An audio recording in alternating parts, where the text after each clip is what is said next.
My apologies, book club. I know it's been a minute. We've been waiting on chapter 5. I've been grinding. I've been working. I've been going to see doctors. Y'all know I'm going through something right now. You know what I'm saying? Healing up. I got a couple scrapes and scratches. You know what I'm saying? Legs still broke, but we gonna get there. Anyway, without further ado, here come the 3 chapters after part 2.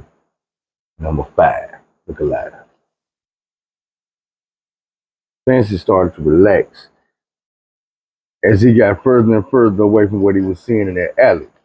And as he got down the block to his own territory, he gave his player call. Whoop!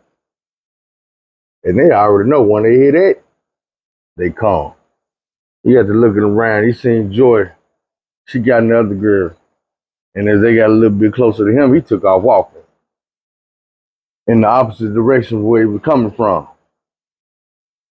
They followed suit. Now, as he gliding down the sidewalk, and they walking right behind him trying to catch up.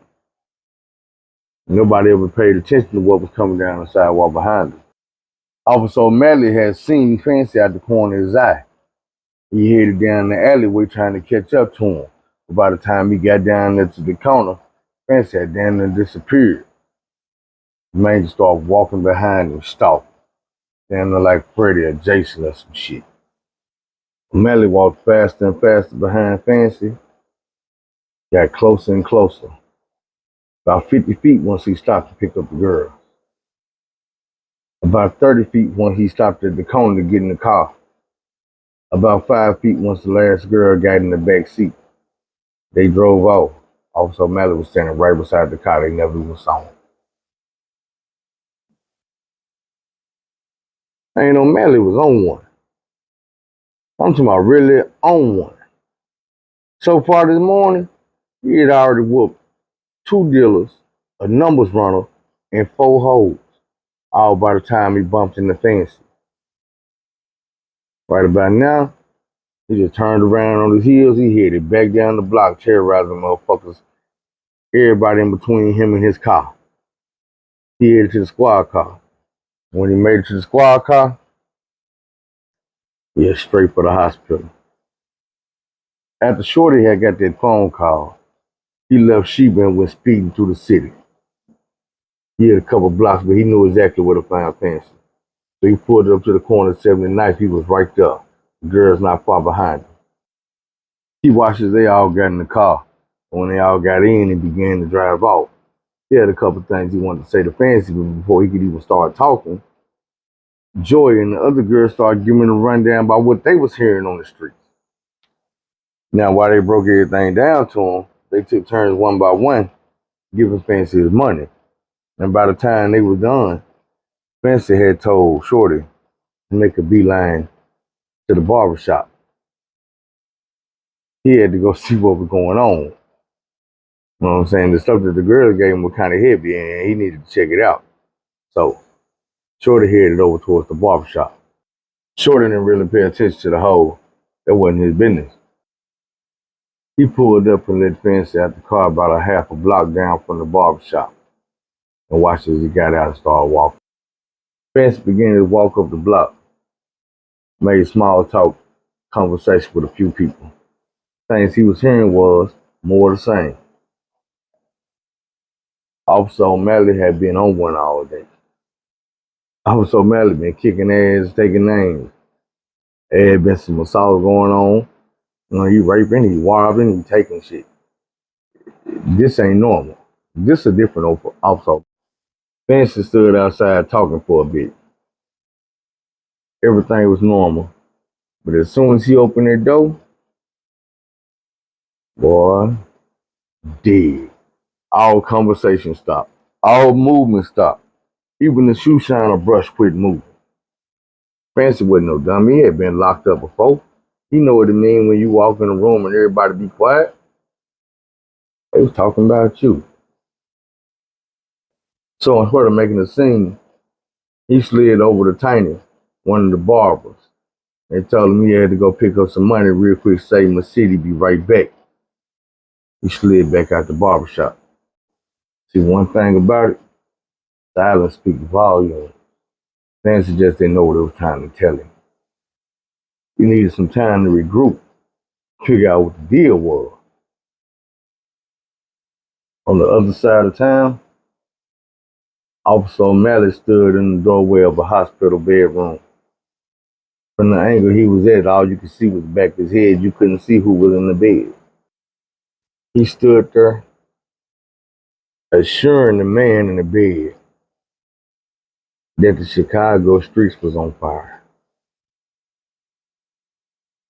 He told him stories of everything he had been doing all morning. And he sensed the look of satisfaction on the man's face. O'Malley grew excited as he promised the man he would have his revenge. The man called O'Malley closer to the bed, and he came in and leaned in deliberately close.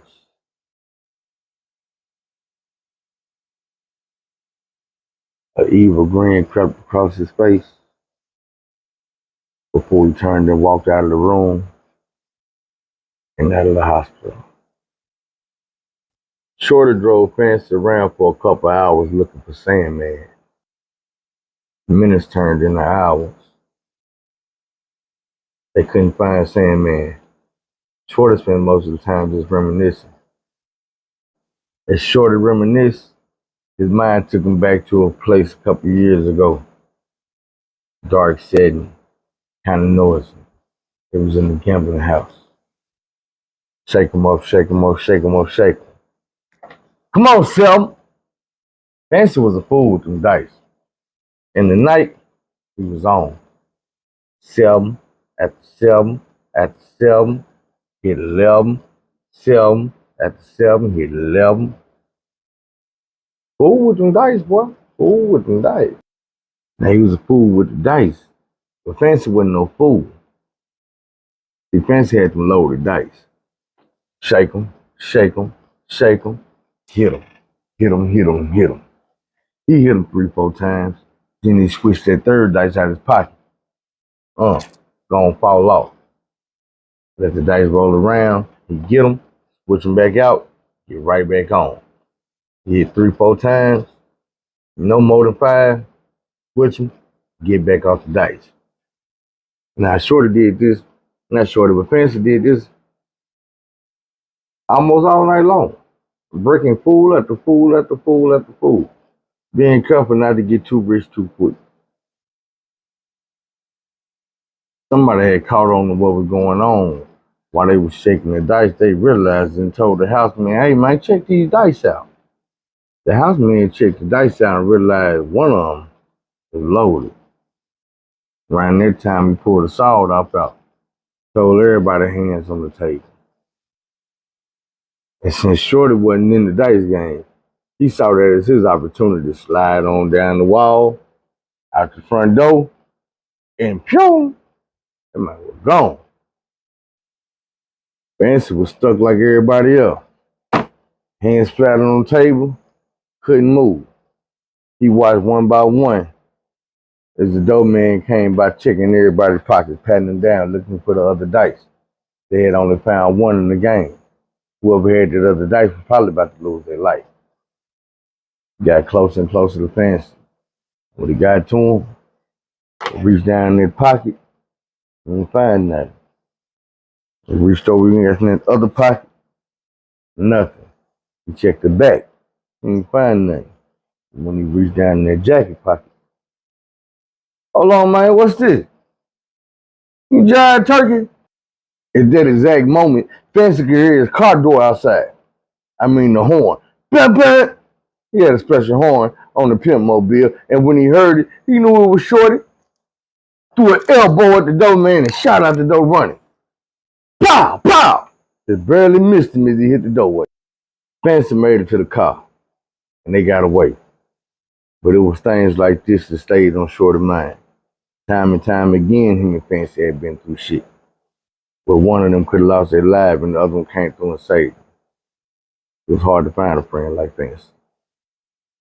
Shorty snapped out of it when Fancy called his name. Fancy decided they had been wasting enough time riding around looking for Sandman. He needed to get home, put his hoes up. Time to regroup.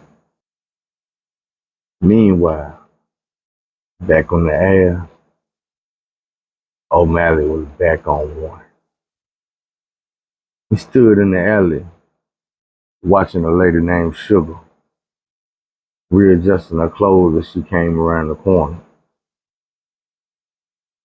When she looked up, it was too late to turn around, so she just kept walking like she was gonna walk right past him. But he slid over in the way and he's like, "Hey, you know who Street Steez is?" And at first she looked kind of confused and he asked again, "Say, bitch, I asked you, do you know who Street Steez is?" And she looked up at him and she said, "Yours, Officer O'Malley." Pow! Smacked it to the floor.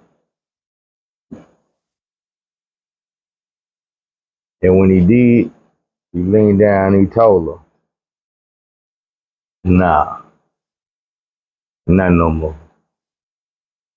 I got a boss now. And these streets belong to me." He whispered it to her. And then he stomped her.